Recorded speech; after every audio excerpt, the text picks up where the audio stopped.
लोग स्टार्ट करते हैं एक्सरसाइज 11.3 का क्वेश्चन नंबर 3 और वो कह रहा है कि find the Cartesian equation of the following planes, जिसमें क्वेश्चन नंबर सी पूछा गया है और वो है R vector dot S minus 2t I cap plus 3 minus T J cap plus 2s plus T K cap is equal to 15।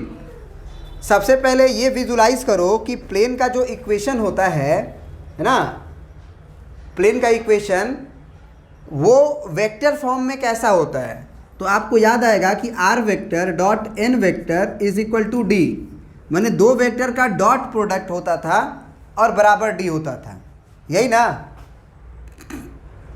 बोलिए।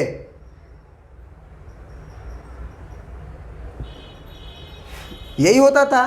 तो अब जरा सोचो कि आर वेक्टर में एक्चुअल में हुआ क्या होगा। एक्स आई कैप प्लस वाई जे कैप प्लस जेड के कैप और डॉट में लिखा है तुम्हारा S minus 2t I cap plus 3 minus T J cap और plus 2s plus T K cap, 2s plus T K cap बराबर 15। तो अब मल्टीप्लाई करते हैं ना, अब मल्टीप्लाई करते हैं तो ये कितना हो जाएगा s minus 2t into X फिर plus 3 minus T into Y, 3 minus T into Y फिर plus 2s plus T into Z is equal to 15। यहाँ बात समझ में आया, बोलिए। तो यही तो आपका इक्वेशन ऑफ प्लेन है। आपका आंसर देखिए तो मैच कर रहा है कि नहीं। 11.3 का क्वेश्चन नंबर 3 का सी मैच कर रहा है ना बाबू, हो गया। आया बात समझ में वर्षा। चलिए तो क्वेश्चन नंबर 7 कह रहा है कि find the intercepts cut off by the plane 2x plus Y minus Z is equal to 5। सबसे पहले आप याद करो कि प्लेन का इक्वेशन इंटरसेप्ट फॉर्म में जब x एक्सिस को a इंटरसेप्ट कट करता था, y एक्सिस को b इंटरसेप्ट कट करता था और z एक्सिस को c इंटरसेप्ट कट करता था, तो उस समय प्लेन का इक्वेशन ये हुआ करता था। मतलब कि यहाँ पे जो दिख रहा है RHS में सबसे पहले तो वो 1 दिखना चाहिए, जबकि यहाँ पे RHS में 5 दिख रहा है। तो सबसे पहले डिवाइडेड बाई क्या कर लीजिए, डिवाइडेड बाई 5 बोथ साइड। जैसे ही तुम 5 से डिवाइड करोगे RHS में वो 1 हो जाएगा। तो ये हो जाएगा LHS में 2x by 5 plus Y by 5 minus Z by 5 is equal to 1। अब उसके बाद देखो x का भी कोफिशिएंट प्लस, y का भी कोफिशिएंट प्लस, z का भी कोफिशिएंट प्लस, सबका कोफिशिएंट प्लस है और x y z के साथ में 1 इंटू 1 इंटू 1 लिखा हुआ है।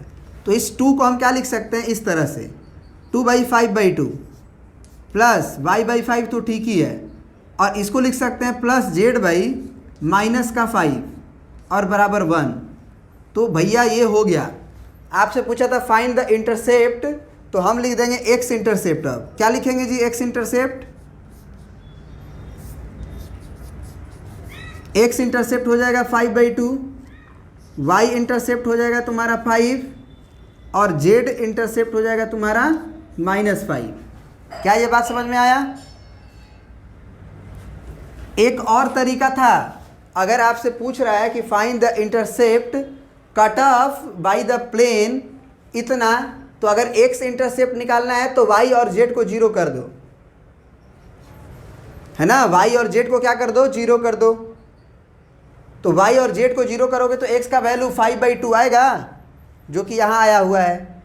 अगर y इंटरसेप्ट निकालना है तो x को 0 और z को 0 कर दो, तो x 0 y z 0 तो y बराबर 5, देखो y बराबर 5। और अगर z इंटरसेप्ट निकालना है तो x को 0 कर दो, y को 0 कर दो, माने जो इंटरसेप्ट निकालना है उसके अलावा जो बच गया उसको 0 कर दो। तो इसको 0 करोगे तो माइनस जेड बराबर 5, तो z बराबर माइनस 5। समझ में आ गया। दोनों तरीका से निकाल सकते हो। अब आपका क्वेश्चन नंबर आता है नेक्स्ट। देखिए क्या कह रहा है क्वेश्चन। क्वेश्चन नंबर 8 कह रहा है कि find the equation of the plane with intercept 3 on Y axis and parallel to the ZOX plane. याद कीजिए डायरेक्ट अभी जो पहला नंबर क्वेश्चन डिस्कस कर रहे थे उस समय हमने बोला था कि ZOX मतलब प्लेन जो है वो क्या है, ZX प्लेन है ना, Z एक्सिस और X एक्सिस वही ना है, ये ZOX। तो ZOX के प्लेन के पैरेलल इक्वेशन है अगर प्लेन का, तो जो y बराबर जो होगा वही ना, जो y का डिस्टेंस दिख रहा है आपको वही ना इक्वेशन होगा। देखो इक्वेशन का मतलब क्या होता है, ऐसा चीज जो कभी बदले नहीं, तो जरा सोचो, या यूनिकनेस, उस इक्वेशन का यूनिकनेस, उस किसी न किसी वजह से वो यूनिक हो रहा है।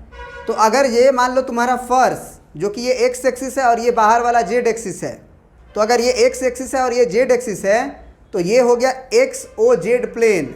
उसके पैरेलल जो इक्वेशन होगा वो y में, ये y एक्सिस घट रहा है बढ़ रहा है, y का लेंथ घट रहा है बढ़ रहा है, तो अगर हमको ZOX के पैरेलल रखना है तो y बराबर समथिंग इक्वेशन डायरेक्ट लिख देंगे।